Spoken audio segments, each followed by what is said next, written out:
இன்றே டவுன்லோட் செய்து உங்கள் ஃபேவரட் ஷோக்களை என்ஜாய் பண்ணுங்க. ஏமா, உனக்கு என்ன தைரியம் இருந்தா என் கண்ணு முன்னாடியே என் மருமகளை கீழே தள்ளி விட்டுருப்ப?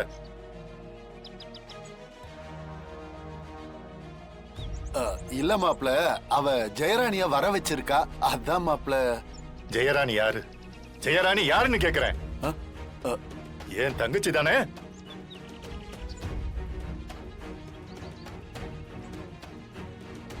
ஏங்க அப்படி சொல்லாதீங்க. உங்களை இந்த கதைக்கு ஆளாக்குனதே அவதாங்க. அவளை இன்னொரு தடவை உங்க வாயால தங்கச்சின்னு சொல்லாதீங்க. கொலைகாரிங்க அவ. இத்தனை வருஷமா இந்த குடும்பத்தை விட்டு இருந்தவ இன்னைக்கு திடீர்னு வந்து உறவு கொண்டாடிட்டு இருக்கா. உங்களை இந்த நிலைமையில பாத்துட்டு இருந்த எனக்கும் அத்தைக்கும் எவ்வளவு வலிச்சிருக்கோம். குடும்பத்தை கெடுத்த துரோகிங்க அவ. என்ன, கொஞ்சம் பொறுமையாரு. அவசரப்பட்டு வார்த்தையை விடாத. என்னோட அந்த நிலைமைக்கு ஜெயராணி காரணம் இல்ல.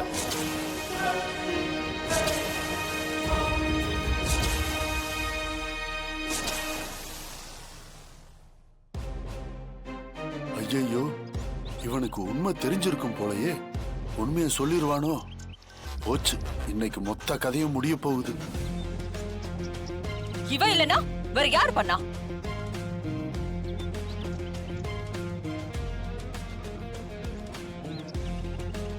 தெரியல, எனக்கு எதுவுமே ஞாபகம் இல்ல. அப்பாடா, தப்பிச்சண்டா சாமி. ஆனா சத்தியமா சொல்றேன், அம்மும் அவளை சேர்ந்தவங்களும் இதை செய்யறதுக்கு வாய்ப்பே இல்ல. பிரகாஷ், போதும் போதும், நிறுத்து. நீ இத்தனை வருஷம் கழிச்சு மீண்டு வந்தது எனக்கு திரும்ப உயிர் வந்த மாதிரி இருக்கு. நீ அவளுக்கும் அவ புருஷனுக்கும் சப்போர்ட்டா பேசினா என்னால அதை ஏத்துக்க முடியாது பிரகாஷ். அம்மா, நான் சொல்றது ஒரு நிமிஷம் கேளுங்கம்மா. நீ ஒன்னும் சொல்ல வேண்டாம், ஒன்னும் சொல்ல வேண்டாம். நம்ம குடும்பத்தை தலகுனிய வச்சுட்டு தான் சந்தோஷம்தான் முக்கியம்னு அந்த செல்வரத்தனத்தோட ஓடி போன வைவ.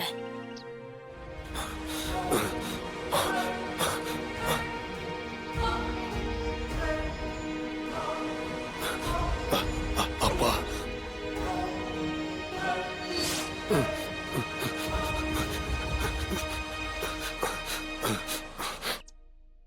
என்ன சிபி போனை எடுக்க மாட்டேங்கிறான்?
அப்பா,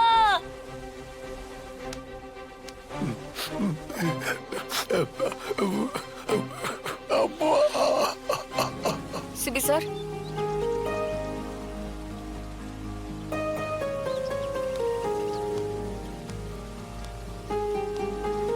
சார் இங்க என்ன பண்றீங்க? நீ போ தமிழ், நான் வரேன். இன்னும் எத்தனை நாளைக்கு இப்படியே ஓடிக்கிட்டு இருப்பீங்க? அப்படியே ஓடினாலும் எவ்வளவு தூரம் தான் ஓடுவீங்க? இத்தனை நாளா செய்யாத தப்புக்காக உங்களை நீங்களே கஷ்டப்படுத்திக்கிட்டு இருந்தீங்க. அந்த கஷ்டத்துக்கு இன்னைக்கு விட கிடைச்சிருக்கு. எல்லா பிரச்சனையும் தீந்துருச்சு. அதையே சார் உங்களால நம்ப முடியல? மாமா கிட்டத்தட்ட 20-25 வருஷமா கோமால இருந்துட்டு மீண்டு வந்திருக்காரு. உங்களை சின்ன வயசுல பார்த்தது.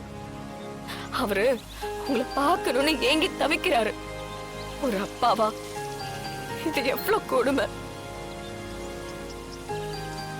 இத்தனை வருஷமா தன்னோட பிள்ளைங்க வளர்ந்தது கூட தெரியாம ஒரு மனுஷன் வாழ்ந்திருக்காரு. அவருக்குள்ள எவ்வளவு தவிப்பு இருந்திருக்கும். ஓடி போய் கட்டி பிடிச்ச அப்பான்னு அன்பை காட்டாம நீங்க இப்படி ஓடி ஒதுங்கி வந்தா எப்படி சிபி சார்? என்னால முடியல தமிழ். எனக்கு எப்படி அவரை ஃபேஸ் பண்றதுன்னு தெரியல. ஒரு மாதிரி மூச்சு முட்டுது. சிபி சார், எனக்கு பழசெல்லாம் ஞாபகத்துக்கு வருது தமிழ். நான் தானே அவர் நிலைமைக்கு காரணம். நான் அன்னைக்கு தப்பு பண்ணலனா எங்க அப்பா நல்லா தானே இருந்திருப்பாரு. இத்தனை வருஷமா நான் அவரை படுக்கையில் இருக்க வச்சிட்டேன். என்னால முடியல தமிழ்.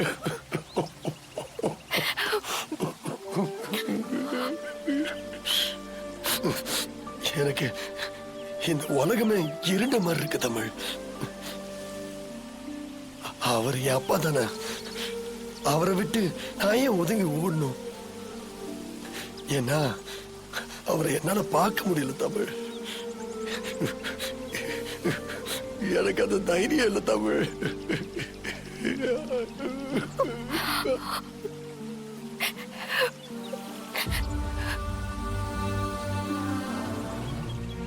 நான் தான் வர சொன்னேன்.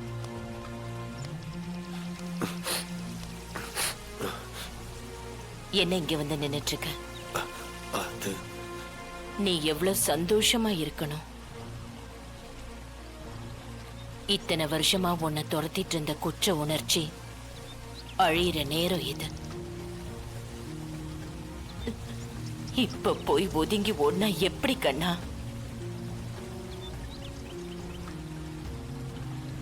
நீ வா, வந்து உங்க அப்பாவை பாரு. வா. இல்ல ஜானு, வேணாம். என்னால ஒரு ஃபேஸ் பண்றதுக்கு தைரியமே இல்லை. சிபி, பிரகாஷ் உன் அப்பா. நீ தப்பே பண்ணாலும் மன்னிச்சு ஏத்துக்கிறவன். நீ அவன்கிட்ட போய் நீ முதல்ல வா. வா, முதல்ல வா. ஜானு, ஜானு வேணாம் ஜானு. வா கண்ணா. சிபி சார், வா. தமிழ் வேணாம் தமிழ். என்னால முடியாது. சிபி